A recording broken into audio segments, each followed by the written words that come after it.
감사합니다. 하나님 함께해 주실 줄 믿습니다. 하나님 목사님께 큰 능력을 부어 주시옵소서.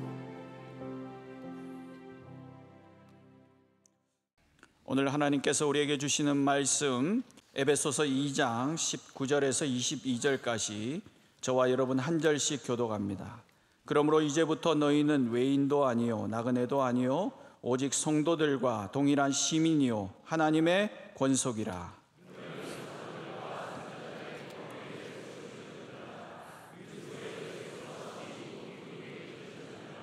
그의 안에서 건물마다 서로 연결하여 주 안에서 성전이 되어가고 하나님이 거하실 처소가 되기 위하여 그리스도 예수 안에서 함께 지어져 가느니라. 아멘. 할렐루야. 네, 오늘 제목은 반드시 예수님 위에 서야 합니다입니다. 진리 위에 서 있는 사람은 불안하지 않습니다. 여러분 지금 삶이 불안하십니까? 아니면 확신이 있으십니까? 확신이 있으셔야 합니다. 왜냐하면 우리는 진리 위에 서 있기 때문입니다. 예수 그리스도 위에 서 있기 때문에 두려워할 것이 하나도 없습니다. 우리는 반드시 그 위에서 확신을 갖고 살아가야 합니다. 그러나 거짓과 임시 방편 위에 서 있는 것은 불안합니다. 여러분 삶이 거짓 위에 서 있다고 생각해 보십시오. 누구와 결혼을 했는데 다 거짓말로 결혼을 했어요. 그 삶이 얼마나 불안하겠습니까? 직장에 들어갔는데 다 거짓말로 들어갔어요. 얼마나 불안하겠습니까? 거짓 위에 세워진 인생은 모든 것이 불안합니다. 그래서 예수님께서는 항상 우리가 어디에 서 있는지 물어보십니다. 너 진리 위에 서 있느냐? 그래서 진리를 알면 진리가 우리를 자유하게 하는 거예요. 두려움이 없으니까요. 거기에는 절대로 아무런 공포, 두려움, 걱정, 의심 없다라는 것이죠. 예수 그리스도 위에 서 있는지 물어보시는 겁니다. 반석 위에 서 있느냐 물어보십니다. 저도 오늘 똑같은 질문을 여러분께 드리고 싶습니다. 2025년 시작하는 오늘 여러분 어디 서 계십니까? 반석 위에 서시길 축복합니다. 이 세상에 흔들리는 것 위에 서지 마시고요. 아무리 좋은 것도 이 세상은 다 흔들리는 것들입니다. 돈을 여러분이 1년에 10억, 100억을 벌어도 그건 다 흔들리는 것들입니다. 여러분이 세상에서 가장 높은 자리에 앉아있고 직장에서도 잘 나가고 친구들도 만나면 자기 얘기만 하고 어딜 가든지 최고예요. 여러분 그거 다 흔들리는 것들입니다. 거기 위에 서 있는 사람은 항상 불안하고, 그래서 여러분 가수들이든 연예인들은 항상 불안합니다. 왜냐하면 인기라는 거는 절대적이지 않아요. 이거는 순식간에 넘어질 수 있는 것들이고, 여론이라는 게 여러분 얼마나 이쪽 저쪽으로 왔다 갔다 합니까? 그러니까 거기에 기대어 사는 연예인들은 불안한 거예요. 그래서 여러분들은 자녀 아무리 잘생겨도 아무리 예뻐도 자꾸 연예인 시키려고 그러시면 안 됩니다. 예수님 잘 믿게 하셔야 됩니다. 그래서 예수님 잘 믿는 연예인은 그걸 감당할 수 있어요. 그러나 그러지 않으면 왜 수많은 래퍼들이 마약하고 왜 수많은 사람들이 그렇게 마약으로 쉽게 빠지냐면 너무너무 흔들리기 때문이에요. 우리가 진리 위에 서야만 우리는 흔들리지 않습니다. 저는 약간의 고소공포증이 있습니다. 저는 그래서 4층에서 예배드리는 분 참 대단하신 분인 것 같아요. 안 불안하세요? 안 걱정되세요? 괜찮으세요? 저는 저런 데에 앉아 있으면 그냥 이렇게 약간 뭔가가 항상 오금이 저린 상태에서 유지를 약간의 그 공포심이 계속 있습니다. 여러분, 우리의 인생이 거짓 위에 서 있고 세상의 쾌락 위에 서 있고 아무리 높은 곳이라도 거기에 서 있으면 그건 얼마나 불안하겠습니까? 아무리 높아가도 거기서 떨어질 수밖에 없습니다. 여러분, 원숭이도 나무에서 떨어지는 거예요. 여러분이 날고 기는 대단한 사람이라도 세상의 나무 위에서는 떨어질 수밖에 없습니다. 그래서 우리는 나무 위에 서 있는 게 아니라 나무에 붙어야 됩니다. 포도나무 대신 예수 그리스도께 붙어야 떨어지지 않는 것이지, 내가 기술이 좋아서 여기서 버틸 수 있어. 아닙니다. 밑에서 조금만 흔들면 다 떨어집니다. 우리 수많은 게임들이 떨어뜨리는 게임입니다. 밑에서 사람들이 막 흔듭니다. 그러면 버티려고 중심을 잡으려고 노력하지만 그거는 잠깐이에요. 다 떨어지게 되어 있습니다. 오늘 이 시간 우리 다시 예수님 위에 서기를 간절히 소망합니다. 우리의 삶을 어디에 바탕을 두느냐, 어떤 기준으로 살아가느냐, 무엇을 바라보며 살아가느냐, 이 모든 것이 반드시 예수 그리스도가 되어야 할 줄로 믿습니다. 우리 하나님은 최고의 건축가이십니다. 여러분, 하나님의 창조 세계를 보십시오. 욥기에 보면 욥기 마지막에 하나님께서 창조 세계를 쫙 보여주시잖아요. 리워야단, 별의별 생물들과 이 우리가 예측할 수 없는 방식으로 움직이는 계절과 바람과 이 수많은 것들을 보여주시면서 하나님께서 얼마나 우리가 상상할 수 없는 뛰어난 건축가이심을 보여주십니다. 그래서 여러분, 신앙의 그것만 알아도 굉장한 믿음입니다. 우리 하나님이 위대한 건축가시라는 것, 여러분의 삶을 세워가고 계시다라는 것, 우리 교회를 세우신 분도 하나님이시고, 여러분, 우리가 무슨 대단한 앞을 내다보는 눈이 있다고 명일동 여기에 원로 목사님께서 앞으로 명일동 44년 뒤에는 여기가 최고가 될 거니까 여기로 내가 해양교회에서 나와야지. 그거 아닙니다. 하나님께서 원로 목사님의 삶을 세워주신 겁니다. 사실은 쫓겨나서 여기 명일동 사거리에 버스 정류장 앞에 오게 하셔서 거기서 또 여기로 오게 하시고, 이 수많은 과정들이 하나님께서 사람은 이걸 디자인할 수가 없습니다. 여러분, 세계적인 건축가들의 건축물을 보십시오. 얼마나 멋지고 아름답습니까? 뭐 사그리다 파밀리아라고 하는, 저도 한번 꼭 눈으로 보고 싶은데 가우디의 작품이 이제 거의 완성되어 가고 있다고 하잖아요. 그 아름다운 작품을 보십시오. 프랭크 게리가 만든 뭐 디즈니 홀이라든지 이런 수많은 아름다운 작품을 보십시오. 뭐 일본의 쿠마 겐고, 뭐 이런 사람들 만든 수많은 건축물들을 보면 대단히 아름답습니다. 그러나 우리는 분명히 합니다. 하나님께서 가장 뛰어난 건축가이시며 하나님은 그래서 지금도 우리의 삶을 세워가고 계시다라는 거예요. 여러분의 삶이 아름답습니다. 여러분이 어떻게 판단하시던 간에 여러분의 삶은 하나님께서 만드신 아름다운 건물입니다. 중요한 것은 그것이 어디에 바탕을 두고 있는지 돌아봐야 된다는 것이죠. 내가 아무리 화려할지라도, 아무리 높을지라도 우리가 어디에 바탕을 두고 있는지 주님께서 물어보십니다. 얼마나 높은 건물인지 물어보지 않으십니다. 여러분의 건물은 몇 층짜리이십니까? 야, 나는, 사람들은 모르겠지만 한 100층 정도 돼. 50층 정도 돼. 나는 집안도 좋고 돈도 있고 명예도 있고 인물도 괜찮고. 여러분, 그 높이가 절대로 중요하지 않습니다. 여러분의 바닥이 중요한 겁니다. 바닥이 예수 그리스도가 되어야 합니다. 우리는 반드시 반석 위에 집을 지어야 하고 우리의 모퉁이 돌이 예수 그리스도가 되셔야 합니다. 올 한해 여러분의 삶의 가장 큰 목표는 예수님 위에 세워지는 삶이 되어야 합니다. 아, 내가 올 한해 예수님 위에 서야지. 예수님과 함께 해야지. 그게 우리 인생의 가장 고귀한 목표고요. 그렇게 살아갈 때 하나님께서 그 건물이 흔들리지 않도록 붙잡아 주시고, 할렐루야. 건물이 높아질수록 더 단단해지는 거예요. 여러분, 사람들은 높은 건물은 위험하다고 생각하는데 오히려 지진에 안전한 건물이 높은 건물이라고 하잖아요. 높은 건물은 이렇게 약간씩 흔들려요. 저도 가끔씩 아주 높은 건물에 올라가면 이게 뭔가가 흔들리고 있는 것 같은 느낌. 근데 그게 건물을 안전하게 지켜주는 거예요. 뻣뻣해가지고 하나도 안 흔들리는 거는 팍 꺾이는 거예요, 나중에. 지진이 났을 때 이게 막 흔들리면 이것도 같이 부드럽게 이렇게 흔들려야 사는 거죠. 이게 여기 뻣뻣하게 딱 이러고 있다가 그냥 목이 그냥 나가버리는 거죠. 주님 위에 서 있으면 여러분이 아무리 높이 올라가도 넘어지지 않습니다. 주님 위에만 서 있으면 여러분이 세상에서 가장 거대한 기업을 가져도 흔들리지 않습니다.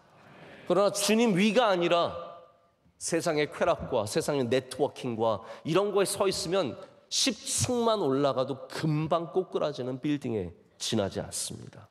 여러분, 올 한해 하나님이 세우시는 여러분의 고귀한 삶이, 복된 삶이 예수 그리스도 위에 세워지시기를 축복합니다. 성경에는 돌 이야기가 한도 끝도 없이 많이 나옵니다. 아시죠? 성경은 처음부터 다 돌 얘기예요. 제단을 쌓아도 돌이고 건물을 만들어도 돌이고. 그래서 왜 우리 교회에 돌이 많으냐? 뒤가 색깔로 돌이잖아요. 저희는 싹 다 돌이잖아요. 저게 다. 모르셨어요? 이제는 너무 오래 봐서 보이지도 않으시죠? 이게 다 예루살렘 돌입니다. 성지에서 가져온 돌이에요. 그것도 모르셨어요? 원로 목사님께서 별로 강조를 안 하셔서 그러는데 이게 다 저희가 뭐 강원도 정선 이런 데서 파온 돌이 아니라 예루살렘, 이스라엘에서 가져온 돌입니다. 왜냐하면 성경의 이야기가 돌의 이야기예요. 우리 명성교회는 이거를 장식으로 붙인 게 아닙니다.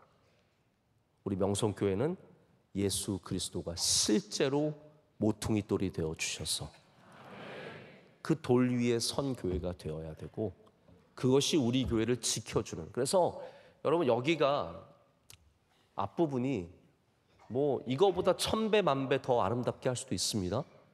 그러나 정말로 중요한 건 그게 아닙니다. 제가 목회를 가만히 해보면 예쁜 건 예쁜 거지만 예쁜 게 절대로 전부가 될 수 없습니다. 저도 조명 쓰는 거 좋아하고요. 음향도 중요하게 생각하고 교회 인테리어도 중요하게 생각합니다. 하지만 가장 중요한 거는 예수 그리스도인 거예요.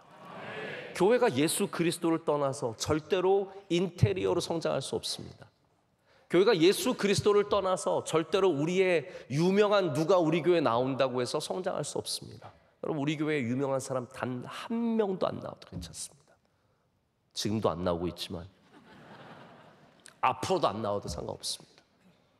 그게 중요한 게 아닙니다. 우리 교회는 뭐로 자랑을 삼아야 하냐면 뭐 얼마나 크다, 몇 명 모인다 이런 건 다 인간의 잣대입니다.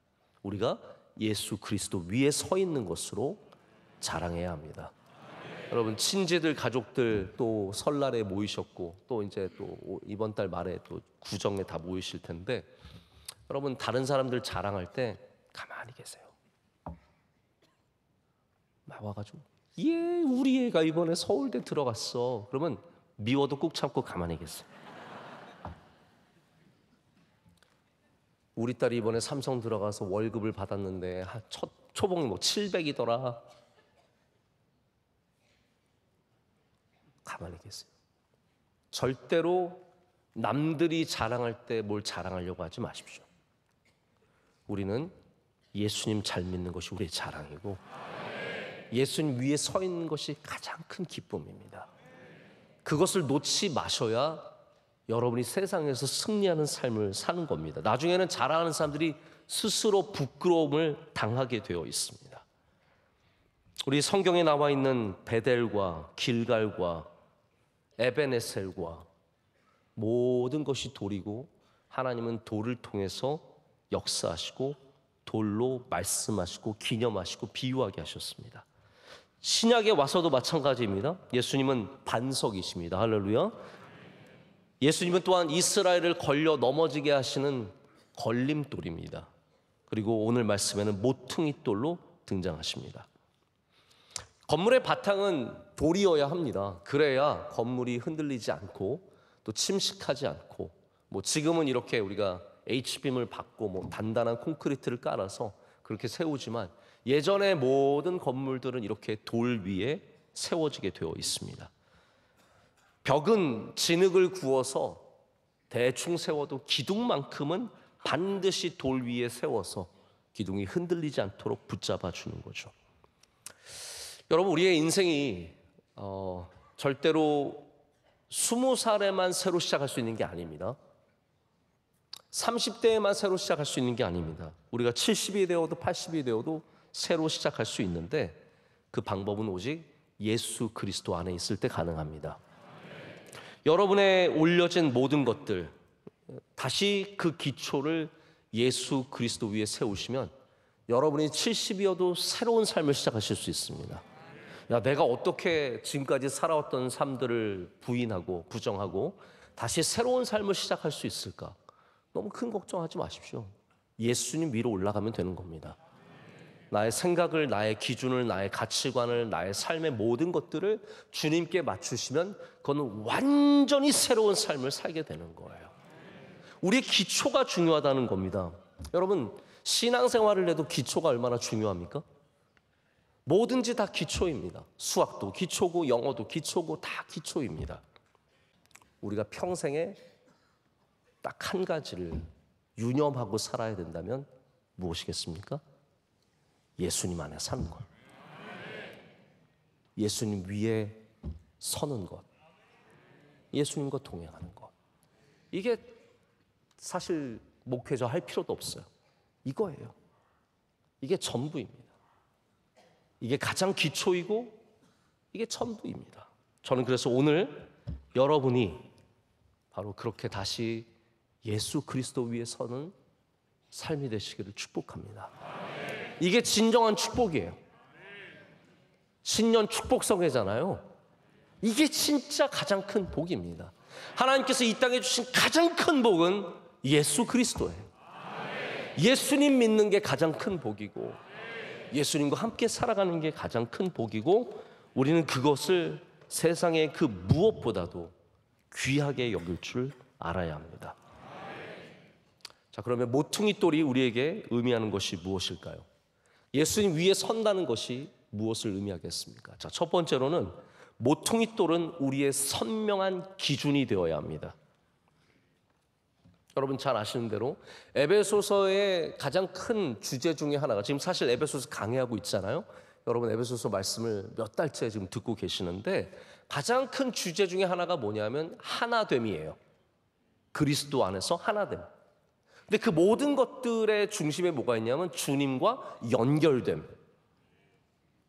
주님과 하나 된다는 것이 주님과 연결된다는 뜻이고 그렇기 때문에 오늘 말씀에 모퉁이 돌이 나오게 되는 겁니다. 지금 바울이 감옥에서 보통 이제 자택 연금이라고 하죠.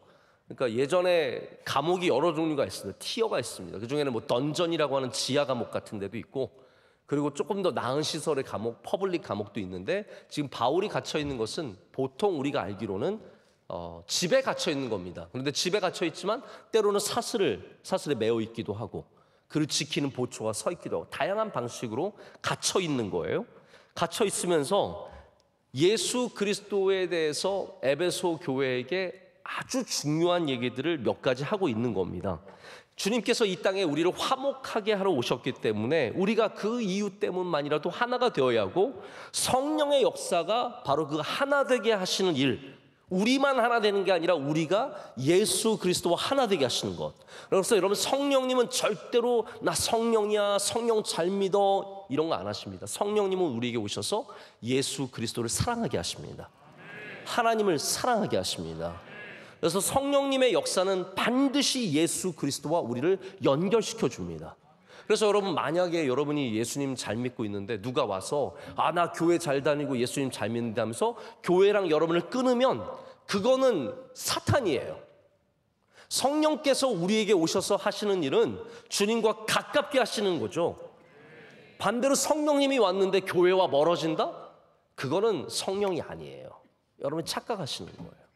그거는 내가 뭔가 영적인 것에 추구하다가 잘못된 영을 만난 것이지 성령님이 우리 안에 오시면 반드시 교회와 가깝게 하십니다. 할렐루야. 그래서 성령 충만함이 뭐냐면 여러분이 교회 안에서 더 깊은 믿음으로 더 뜨거운 믿음으로 주님 사랑하고 함께 성도들과 교제하고 우리의 주어진 자리에서 주님을 섬기는 것이 성령께서 하시는 역사입니다. 그것이 화목이에요. 그 화목의 중심에 예수 그리스도께서 계시고 그래서 우리가 예수 그리스도를 모퉁이돌로 삼아야 한다고 오늘 말씀하는 겁니다. 제가 에베소서 강의할 때 여러분께 한번 모퉁이돌 사진을 보여드린 적이 있어요. 근데 모퉁이돌을 여러분 기억하실지 모르겠는데 제가 일부러 또 사진을 보여드리진 않습니다.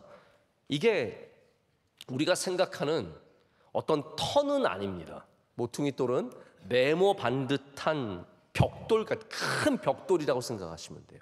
그게 모퉁이에 있는 거예요. 한마디로 코너스톤이에요. 그래서 그것을 기준으로 빌딩이 좌우로 옆으로 쭉 펼쳐져 나갈 수 있도록 기준을 잡아주는 그 돌이 바로 모퉁이돌이라는 것이죠. 벽과 벽을 이어주고 건물이 바로 세워질 수 있도록 도와주는 게 바로 모퉁이돌입니다. 이것이 우리에게 무엇을 말합니까? 우리 삶에 여러분이 예수님 잘 믿는 게 뭐라고 고민하신다면 나의 삶의 기준이 예수 그리스도가 되는 것. 이게 예수님 잘 믿는 겁니다.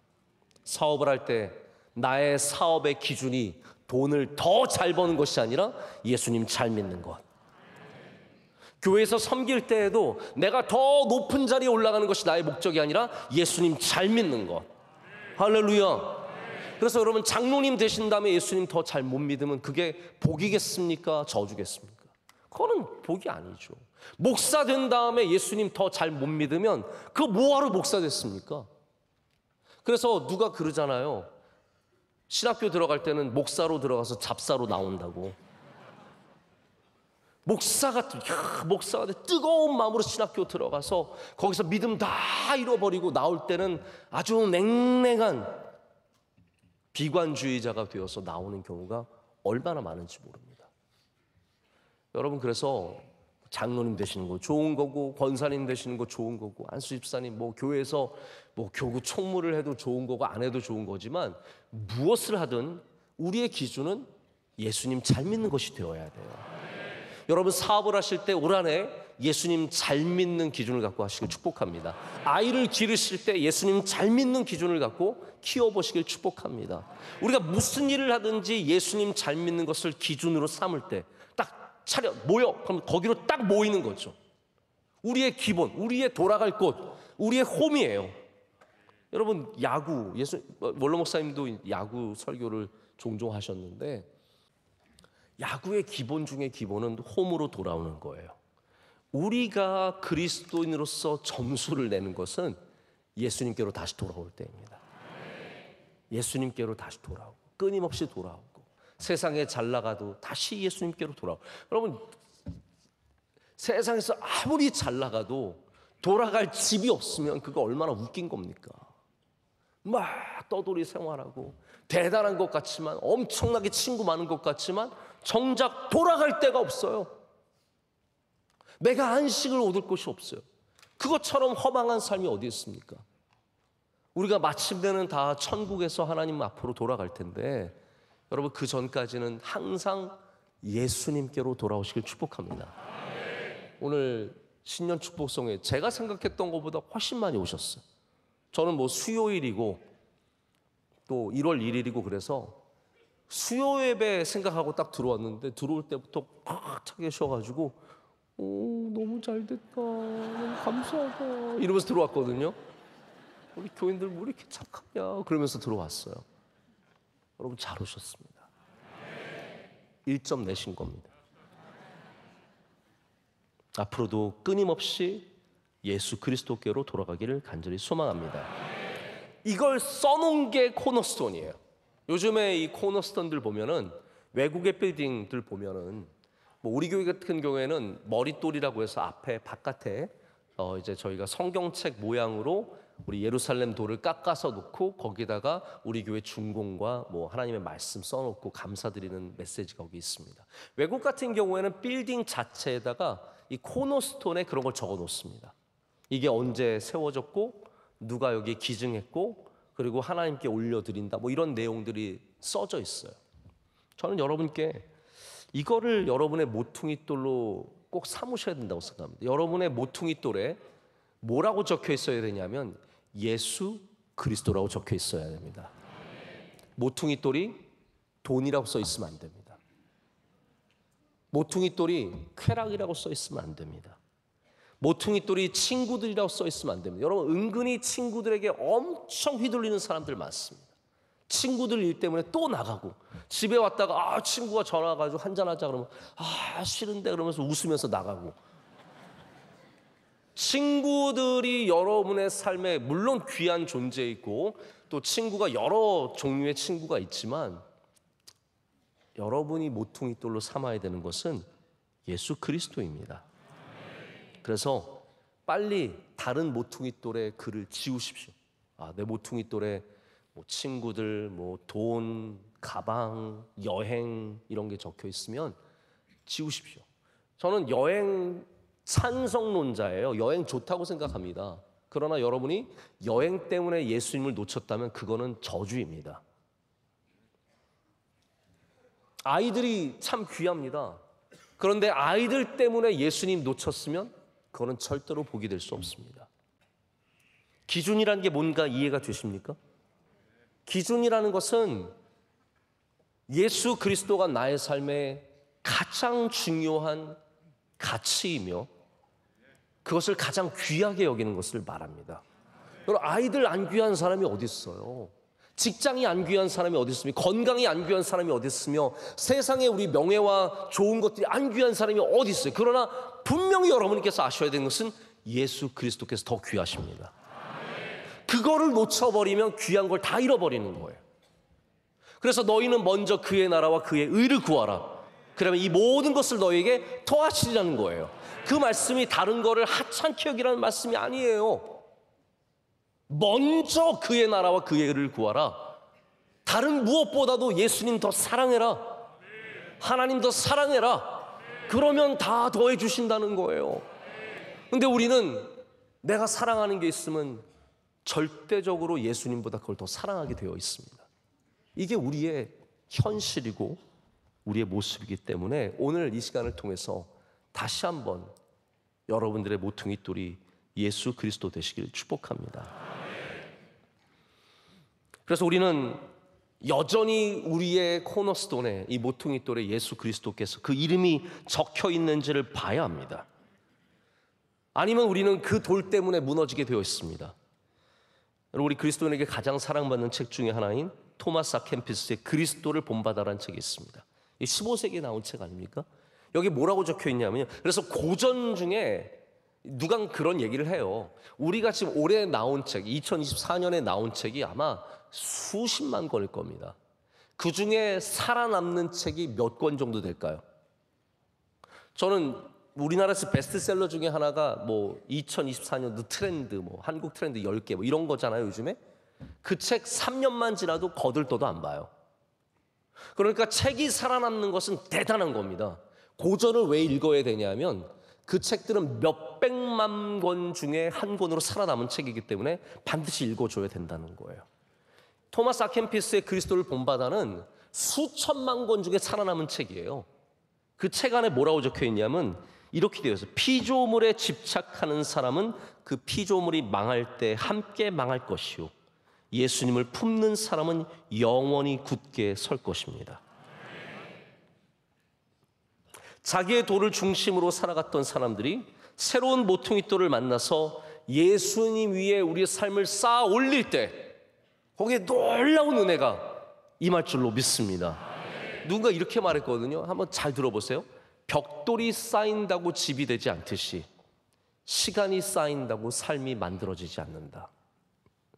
뭐 너무 재밌는 말 아닙니까? 벽돌이 그냥 막 쌓여있으면 집이 됩니까? 안 되잖아요. 의도성을 갖고 벽돌을 지어야 집이 되잖아요. 시간도 마찬가지예요. 삶이 되려면 그냥 살아간다고 삶이 되는 게 아니라는 거예요. 2024년 우리도 모르게 벌써 한 해가 싹 지나갔습니다. 제가 이번 주에 얼마나 힘든지 한 살을 더 먹은 듯한 느낌이에요.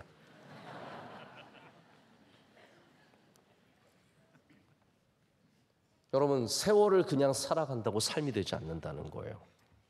무조건 싸우면 되느냐? 절대로 아닙니다. 돈 싸우면 되느냐? 명예 싸우면 되느냐? 건강 싸우면 되느냐? 아니에요. 예수 그리스도 위에 쌓아야 그게 진짜 쌓여지는 건물이 된다는 말입니다.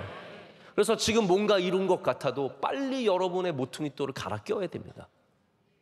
지금 이제 기회예요. 그래서 모든 거를 기회로 아는 사람이 그 사람이 믿음이 있는 사람인 거예요. 아, 오늘 내게 주신 기회구나. 자꾸 이걸 누구한테 얘기하려고 하지 마시고요. 아, 이거 우리 아들이 들어야 되는데. 너님이나 들으세요.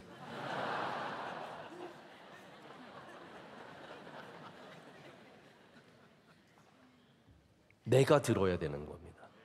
지금 빨리 우리의 모퉁이 돌에 무엇이 적혀 있는지 보시고 그것을 빼서 예수 그리스도로 바꿔야 합니다. 풍파가 쳐서 안 무너지는 게 어디 있습니까? 대단한 건물도 비바람에 무너지고 방파제, 그 대단한 방파제가 트라이퍼드라고 해서 여러분 이 파도를 완전히 중화시키는 방파제들이 있지 않습니까?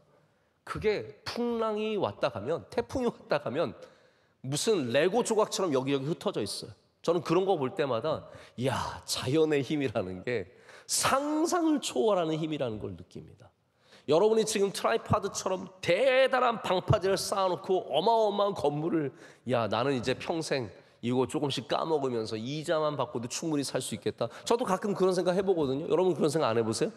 야, 내가 100억만 있으면 이자가 한 1년에 얼마가 나오면 그걸 먹고 살 수 있을까? 그런 사람들은 되게 편하겠다. 야, 손흥민은 얼마나 앞으로 편하게 살까? 박찬호는 지금도 놀면서 먹고 살 수 있을 텐데. 여러분, 수조 원이 쌓여 있어도 그 재벌들이 무너지는 거 보십시오.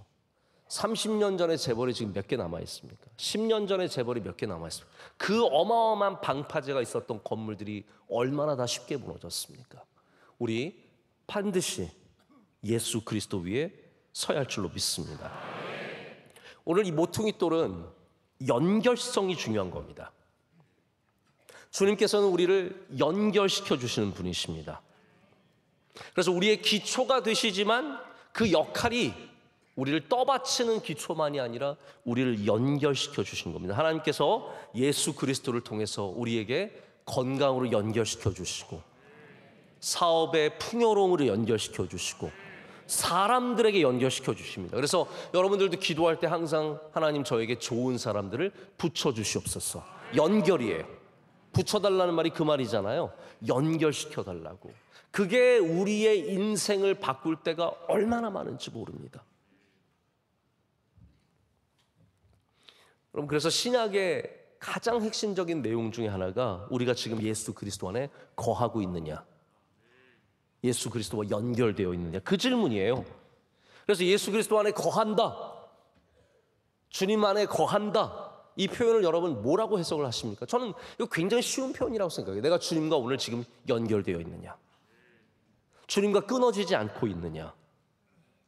시냇가에 심겨진 나무가 시절을 쫓아 어떻게 과실을 맺습니까? 그게 시냇가에 연결되어 있기 때문에 그런 거예요. 할렐루야. 올 한해 여러분 무슨 목표를 갖고 계십니까? 시냇가에 머무시길 축복합니다. 시냇가에 더 깊이 뿌리 내리시고, 거기서 양식을 얻고, 비가 오지 않을 때에도, 지금 대한민국은 비가 오지 않는 땅입니다. 메말랐습니다. 메마른데 엎친 데 덮친 격으로 나라가 점점 방향을 잃고 나아가고 있습니다. 대행에 대행이 하고 있고, 이게 무슨 나라입니까? 이 메마른 땅에, 그러나 여러분 우리는 시냇가에 있으면 됩니다. 우리만 된다는 게 아니라 우리가 시냇가에 있어서 우리가 세상에 복이 되는 존재가 되어야 합니다. 교회가 깨어서 기도해야 되고, 예수님 더 붙잡아야 되고, 주님께 더 한 걸음이라도 가까이 나가려고 합니다. 멀리 계셨던 분들 올해 조금만 더 가까이 나오십시오. 몇 걸음이라도 더 나오십시오. 찰랑찰랑 거리는 물가에 있으시던 분들 계시면 조금이라도 더 깊은 곳으로 들어가십시오. 그게 주님께서 가장 기뻐하시는, 파티가 열리는 일이에요. 주님께서 가장 기뻐하시는 일은 여러분께서 주님 안으로 더 깊이 들어올 때, 주님과 더 연결될 때. 그래서 기독교의 핵심은 오늘 여러분이 Are you connected? 여러분이 연결되어 있는지를 물어보시는 겁니다. 여러분, 이 시대도 사실 연결성 굉장히 중요하게 여기지 않습니까? 저희 아이들 요즘 가끔 어디 가면은 아빠 여기도 와이파이 있어? 이렇게 꼭 물어봐요. 뭐 보려고. 제가 겁을 주는 거거든요. 야 아빠 이거 나 시간이 별로 몇 시간 안 남아서 너희 핸드폰 보면 안 돼. 그러면 꼭 물어봐. 아빠 여기 와이파이 돼? 애들도 연결이 중요한 걸 압니다. 연결돼야 돼요. 이 시대의 문화가 연결입니다. 다 연결입니다. 뭐 이거 오늘만 쓰면은 끝입니까? 내일도 쓰려면 가서 충전기 꽂아놔야 되잖아요. 연결해야 되잖아요. 이것뿐만 아니라, 기계뿐만 아니라 모든 관계들도 연결성이에요. 그래서 누구와 아는지, 누구와 연결되어 있는지, 아는 사람 거기 있는지. 병원도요. 여러분, 병원도 아는 사람 하나 있는 거랑 없는 거랑 엄청 차이 있습니다. 피터 드러커 경영대학교에 블루먼 박사라는 분이 리더십의 변화를 얘기하면서, 원래 가장 아주 원초적인 리더십이 피지컬이래요. 물리적 리더십. 그러니까 센 사람이 리더인 거예요. 우리 초등학교 가면은 어때요? 센 애가 리더잖아요. 힘센 애가 잡잖아요. 그러니까 그 유치한 거예요. 유치한 데는 힘센 게 최고예요. 그런데 그 리더십이 좀 더 발전하게 되면 지오폴리티컬이라고 해서 지정학적 리더가 됩니다. 이건 뭐냐 하면 그 지역에 어떠한 패권을 잡게 되는 것이고, 그로 인해서 그 사람이 어떠한 자의적인 판단을 내리면 백성들이 수동적으로 따라와야 하는 이제 그런 리더십이 우리 중간적인 리더십이었다면, 지금 이 시대는 커넥티브 리더십이라고 해서 리더들이 권위주의로 하는 것이 아니라 사람들을 끌 수 있는, 혼자 서는 패러다임이 아니라 함께 서는 패러다임이다라고 얘기를 합니다. 그런데 이분이 그걸 주장하는 이유가 있어요. 왜냐하면 예수님의 리더십이 바로 이 커넥티브라는 거예요. 예수님 우리 힘으로 다스리지 않으셨습니다. 예수님께서 패권을 잡고 강제적으로 우리를 따라오게 하지 않으셨습니다. 예수님께서는 우리와 함께 하시고, 그래서 우리와 연결되어 있으신 리더십이에요. 교회는 그래서 다 예수님과 연결되어 있는 거예요. 예수님이 머리시고 그다음에 우리는 막 예수님 추앙하고 그런 리더십이 아닙니다. 우리 이 교회는 머리 대신 예수님과 연결되어 있는 게 중요한 거예요. 내가 팔이어도 연결되어야 하고 다리여도 연결되어야 하고 내가 목이어도 어떤 위치에 있든 중요한 것은 이 머리이신 예수님과 연결되어 있을 때 거기에 복이 있는 것이고 거기에 기쁨이 있는 것이고 거기에 은혜가 있는 겁니다. 할렐루야. 그래서 오늘 모퉁이 돌 대신 예수님께 연결되어 있으면 이것이 우리의 가장 큰 복이고 은혜라는 것이죠. 자, 모퉁이 돌이 두 번째로 제가 드리고 싶은 말씀은 하시는 일이 있습니다. 모퉁이 돌이 하시는 일이 뭐냐면 두 가지 일인데, 하나는 무너뜨리시는 것이고 또 하나는 세우시는 겁니다. 그래서 우리가 예수님과 연결될 때 두 가지 사건이 한꺼번에 일어나요. 뭐냐면 하나는 우리에 있었던 잘못된 모습들을 무너뜨려 주시는 것이고, 새로운 삶을 시작하도록 쌓아주시는 일이 한꺼번에 일어나는 겁니다. 제가 결혼 주례할 때 종종 이런 말을 하거든요. 우리가 배운다는 것은 learning인데, 배우는 것은 항상 unlearning, 내가 배웠던 것을 버리는 것과 함께 이루어져야 된다고 얘기를 해요.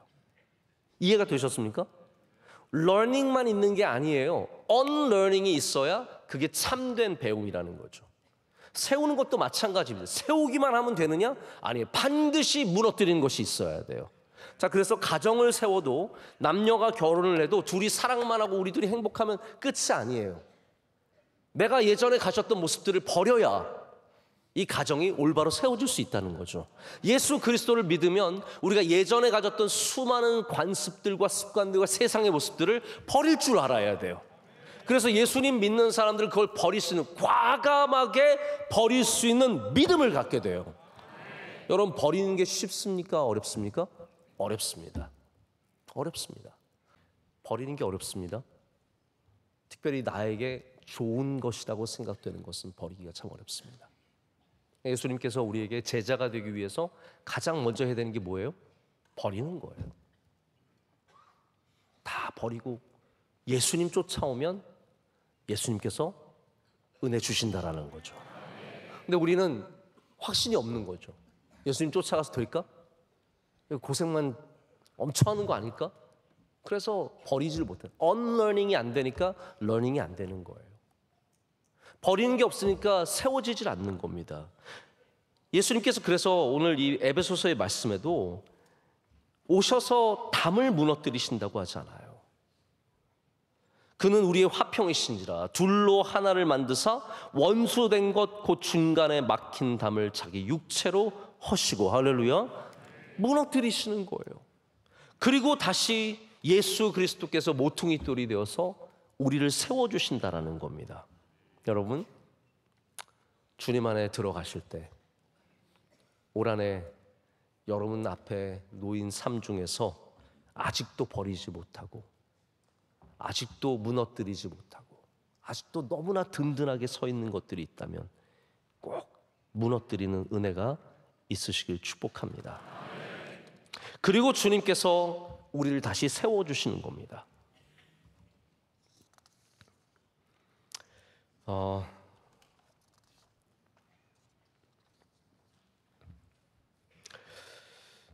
주님께서 우리를 세워주실 때 우리가 어떤 경험을 하게 되냐면요. 혹시 그런 경험 해보신 적 있으십니까? 나의 삶에 어떤 일어난 단편적인 사건인데 나중에 그게 나의 삶에 정말로 중요한 사건이 되는 것. 저는 그런 일들을 정말 많이 경험했습니다. 뭐 학교를 예를 들어도 마찬가지예요. 저는 제가 박사학위 들어갈 때 학교가 뭐 저의 마음에 100% 든 건 아니었어요. 그러나 지금 생각해보면 하나님께서 나를 가장 좋은 곳에 보내주셨다. 그러니까 우리 삶에 일어나는 사건들이 주님께서 우리를 세우시기 위해서 만들어주시는 사건임을 볼 수 있는 눈을 갖는 게 믿음이라는 거예요. 그게 쉽지는 않습니다. 당장 내 삶에 어려움이 있는데, 질병이 있는데, 고난이 있는데, 배반이 있는데, 아픔이 있는데, 절망이 있는데 어떻게 그걸 이거 하나님께서 나중에 선하게 바꾸시려고 그렇게 고백하기 쉽지가 않죠. 그러나 우리가 인생을 살아가면서 반드시 경험하게 되는 일들이 바로 하나님께서 그렇게 역사하신다는 거예요. 그래서 지금 어려워 보이지만 믿음 있는 사람들은 미래에 주님께서 세워주실 것을 믿는 거예요. 지금 이게 안 좋아 보이지만, 나한테는 안 좋아 보이지만 이게 내가 원했던 딜이 아니고 내가 이게 원했던 방향도 아니고 원했던 사람도 아니지만 주님께서 이거를 통해서 나를 세워주고 계신다라는 거죠. 명성교회가 그렇게 세워진 거 아닙니까? 명성교회가 무슨 대단한 사람들이 모여가지고 우리가 거대한 교회를 이 땅에 세우자 해서 그렇게 세워진 게 아닙니다. 저기 해양교회 지금 망월동, 그때 땅 많이 사두셨으면 또 부자가 되셨을 수도 있겠지만 거기서 공장교회에서 원로 목사님 목회하시다가 별의별 배반을 당하고 별의별 악의적인 소문을 당하면서 교회에서 눈물을 갖고, 저는 그때 어렸었지만 그 사건들을 이렇게 쭉 봤어요. 제가 그때 7살, 8살이었거든요. 저 정말 어린 아무것도 아니었는데 막 별의별 일들이 일어나는 거예요. 예전에는 맨날 웃고 교회가 즐거웠는데 어느 순간부터 교회가 이상해지는 거예요. 뭐 별의별 사건이 다 있었어요. 그 공장에 살인 사건이 있고 그러면서 뭐 그 입에 담기도 힘든 일들이 생기면서 그 자기가 다 잡고 하려고 원로 목사님 그때 그 교회에서 쫓아낸 거거든요. 그래서 그 부흥하던 교회가 완전히 무너지면서 여기로 나오시게 된 거예요. 여기도 갈 데도 없고 힘들고 어려운 곳에서 개척하고 정말 누가 보면 너무너무 손해보는 일을 하는 거죠. 그러나 하나님께서 세워주시는 거예요. 이 명성교회를 세우시기 위해서 지금 이 시대를 영적으로 깨우는 교회로 한 교회를 붙잡아 주시기 위해서, 제가 이런 말은 함부로 하면 안 되는데 어떤 목사님이 저한테 그러시더라고요. 목사님, 저는 가끔 그런 생각을 해요. 한국교회에 명성교회가 없었으면 어떻게 됐었을까? 저는 뭐 명성교회를 사랑하지만 제가 그 정도로 생각하진 않아요. 그러나 그 목사님께서 그러시더라고요. 한국교회에 명성교회가 없었으면 큰일 날 뻔했다. 하나님께서 명성교회 세워주신 거다. 저는 그걸 믿음으로 받아들입니다. 우리를 세우신 분은 하나님이세요. 자, 그런데 그 일을 위해서 하나님께서 원로 목사님의 삶을 얼마나 많이 무너뜨리셨습니까? 얼마나 많이 무너지고 얼마나 많이 울고 얼마나 많이 괴로운 일들이 있었습니까? 그런 괴로운 일들 속에서, 무너지는 곳 속에서 하나님이 세워가시는 것을 볼 수 있는 게 믿음이라는 거예요. 그래서 아비집을 떠나야 가나안 땅에 들어갈 수 있는 것이고, 내 정력과 내 능력과 내가 갖고 있는 재력과 모든 것들이 무너져야 하나님이 세우시는 놀라운 일을, 이삭을 경험하게 되는 겁니다. 할렐루야. 하나님은 세우시는 하나님이십니다. 예수 그리스도를 통해서 오늘도 여러분의 삶을 세워주고 계신 줄로 믿습니다. 그래서 내 삶이 하나님의 뜻과 연결되어 있음을 우리는 예수 그리스도를 통해서 발견할 수 있어야 합니다. 자, 모퉁이돌 예수 그리스도는 우리를 연결시켜 주시는 분이신데 우리를 하나님의 뜻과 연결시켜 주십니다. 그래서 우리가 이 땅에 살아가고 있지만 그냥 내가 살아가는 것이 아니라 하나님의 뜻과 연결되어 있다는 것을 깨닫게 하신다는 거예요. 음악적 재능이 있습니까? 그게 하나님의 뜻과 연결되어 있다는 것. 여러분 재물이 있으십니까? 많지는 않으시겠지만 그게 하나님의 뜻과 연결되어 있다는 것. 그래서 미국에는 교포 중에서, 사실 교포라고 영어를 다 잘하는 건 아닌데, 교포들 중에서 은퇴하시면서 선교사로 가시는 분들이 꽤 있습니다. 왜냐하면 내가 은퇴는 했지만 은퇴 후의 삶에도 하나님의 뜻과 연결된 것을 발견하기 때문이에요. 여러분, 은퇴하면서 하나님의 뜻과 이게 끊기는 게 아닙니다. 절대로 아니에요. 직분으로 은퇴해도, 은퇴 장로님이 되셔도 은퇴 권사님이 되셔도 여전히 하나님의 뜻과는 연결되어 있는 거예요. 이거를 발견하는 것이 신앙의 눈이고 우리가 가져야 하는 눈입니다. 여러분, 한 명 한 명이, 우리 여기 청소년들까지, 중고등학생들까지, 어린아이들까지 하나님의 뜻과 연결되어 있음을 꼭 발견하시기를 축복합니다. 이제 마지막으로 제가 하나만 더 말씀을 드립니다. 신년 축복성회라고 영원히 설교하는 거 아닙니다. 네, 하나만 더 말씀을 드립니다. 오늘 말씀은 우리가 예수 그리스도와 함께 지어져 가고 있다라고 말합니다. 그러니까 우리가 모퉁이 돌만 예수님을 삼은 것이 아니라 함께 지어져 가고 있다라는 표현을 씁니다. 이게 참 귀한 말씀이죠. 우리가 지금도 지어져 가고 있다는 것을, 여러분의 나이와 상관없이. 여러분, 보통 성장이라는 것은 나이와 상관이 있습니다. 저는 한 5cm만 더 컸으면 좋겠는데 불가능합니다. 그러나 저희 아들은 5cm 더 클 수 있습니다. 왜냐하면 그 나이, 성장의 나이이기 때문이죠. 요즘에는 성장판도 찍어서 보고 그런다면서요. 그래서 얼마만큼 클 수 있다고 예측도 하고 그런 것도 한다 그러더라고요. 사람은 다 성장이 멈추지만 우리가 영적으로는 우리의 성장판이 절대로 닫히지 않습니다. 여러분이 100세가 되셔도, 제가 며칠 전에 우리 교회 나오시는 노영상 총장님, 실천신학교 총장이신 노영상 총장님 어머님 발인 예배를 제가 인도를 했는데, 돌아가신 권사님께서 100세를 사시고 돌아가셨어요. 지미 카터도 100세를 사셨잖아요. 여러분, 100세 지금 시대라 그러는데 100세를 실제로 사시는 분들은 극히 드물어요. 100세를 사셨어요. 근데 그 권사님의 영상을 보여주시는데 아마 100세 생신 때 찍었던 영상인 것 같아요. 권사님이 정말 너무나 건강하신 목소리로, 하나님, 우리 아이들에게 주의 복을 더하여 주시고, 손자들 손녀들에게 복의 복을 더, 증손자 증손녀까지 가득 안고 찍으시고, 제가 그 기도를 듣는데 너무 마음이 뭉클한 거예요. 100세의 기도가 얼마나 아름다운가. 여러분, 90세를 사시든 100세를 사시든 끝까지 하나님 잘 믿으면서 믿음으로 끝까지 승리하시길 축복합니다. 그것보다 아름다운 기도가 없고 그것보다 아름다운 삶이 없습니다. 100세 돼서 예쁘려고 하는 건 정신 나간 거예요. 100세 돼서 멋있게 올백하고 남자들이 양복 새로 맞춰 입고 그건 약간 이상한 거예요.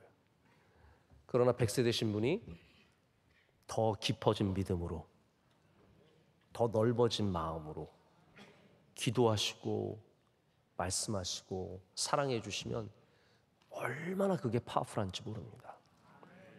우리는 영적으로 계속해서 성장해야 합니다. 그래서 절대로 여기 머물지 않으시길 축복합니다. 함께 지어져 가셔야 합니다. 교회만 커지고 여러분들은 커지지 않으면 안 됩니다. 여러분의 주변의 친구들만 더 믿음 깊어지고 여러분만 동떨어져 있으면 안 됩니다. 세상에 제일 안타까운 것들이 짓다가 만 건물들 아닙니까? 혹시 그런 거 보신 적 있으세요? 요즘에 유튜버가, 별의별 유튜버가 다 있는데, 이분은 돌아다니면서 폐가들, 짓다가 만 건물들 이런 것만 막 드론으로 찍어서 보여주는데 제가 한참 재밌어서 몇 편을 이어서 봤어요. 근데 그것 중에는 뭐 수천억짜리 리조트, 어마어마한 리조트, 근데 짓다가 말았어요. 완전 흉측하기가 그렇게 흉측했어요. 그런 데는 반드시 귀신이 나옵니다.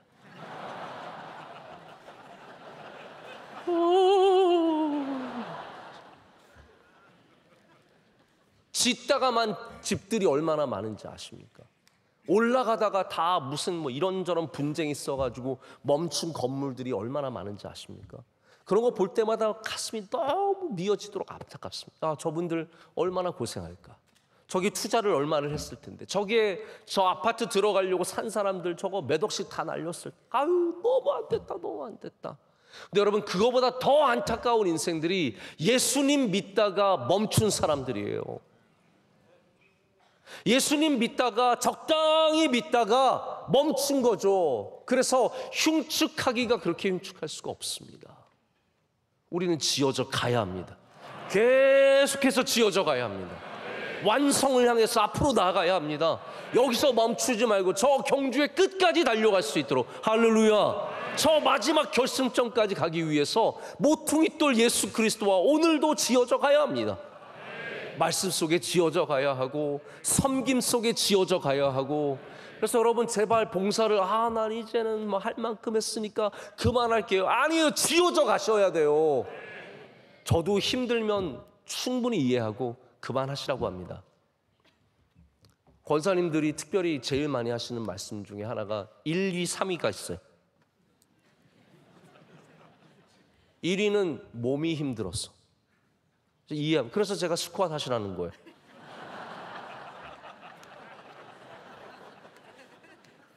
앞으로 권사회 같은 경우에는 모여서 스쿼트부터 하고 예배를 드리겠습니다. 다 같이 앞으로 나와서 하나, 둘, 셋. 제일 많은 게 몸이 힘들어서. 저는 100% 이해합니다. 얼마나 힘드시겠어요. 두 번째가 손주들 돌봐야 돼서. 애도 별로 안 낳는데 어떻게 손주들은 또 다 있으세요? 저는 이게 핑계인지 아닌지 잘 모르겠어요. 세 번째는 해외를 나가야 돼서. 제가 많이 듣는 얘기예요. 근데 제가 솔직히 말씀드리면 멈추면 멈춥니다.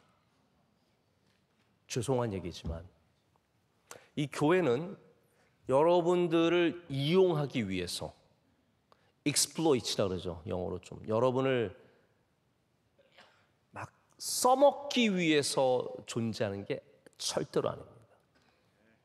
여러분을 좋은 신앙인으로 길러내기 위해서, 축복하기 위해서, 예수님 더 가까이 있게 하기 위해서, 더 깊이 들어가기 위해서, 모든 것들이 거기에 초점이 맞춰져 있습니다.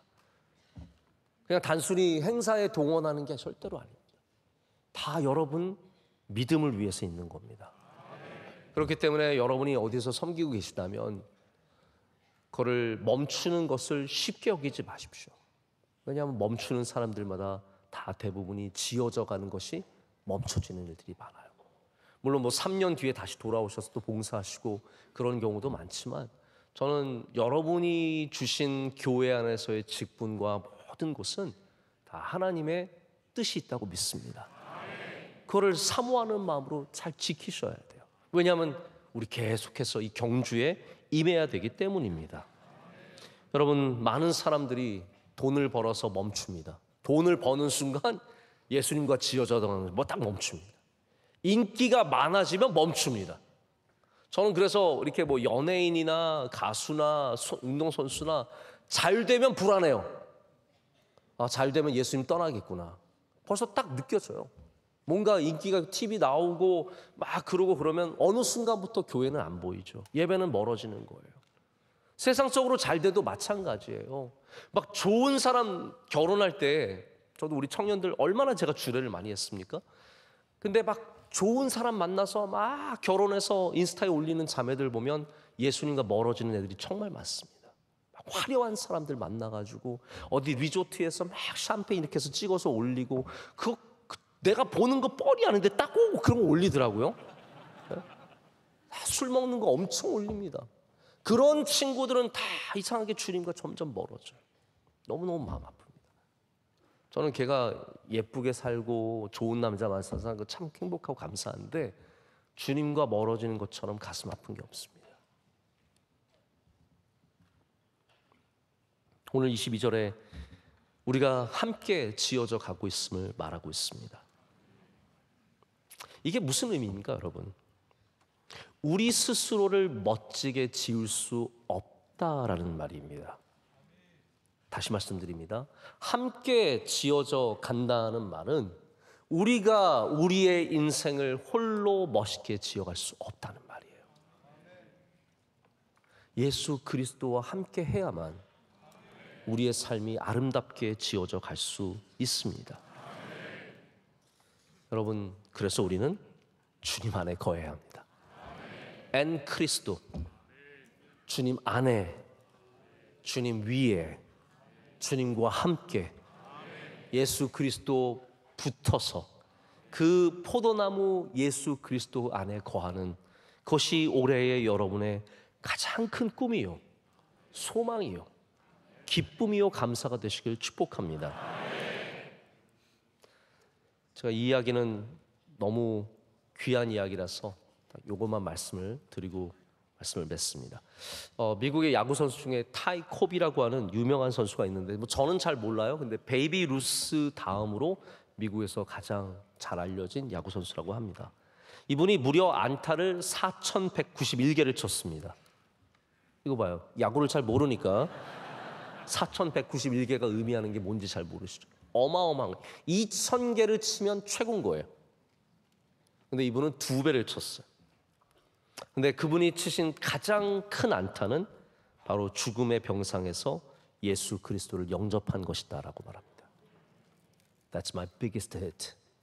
가장 중요하고 가장 큰 안타는 예수 그리스도를 영접한 것. 이분이 1961년 7월 17일 눈물이 가득한 채 예수 그리스도를 그의 구주로 영접을 했습니다. 그래서 그 자리에서 괜찮아요. 저 보세요. 네, 저 보세요. 네, 저를 보십시오. 네. 자기를 도와주시는 목사님께 이렇게 말했대요. 목사님, 제 자녀들에게 꼭 이 얘기를 해주십시오. 내가 게임 초반에 예수님 만났으면 참 좋았을 것을 9회 말에 만나서 너무 안타깝다고. 9회 말에 만나서 참 안타깝다고. 우리 일찍 주님을 만난 우리는 복입니다. 할렐루야. 이게 가장 큰 복입니다. 늦게 주님을 만나도 복입니다.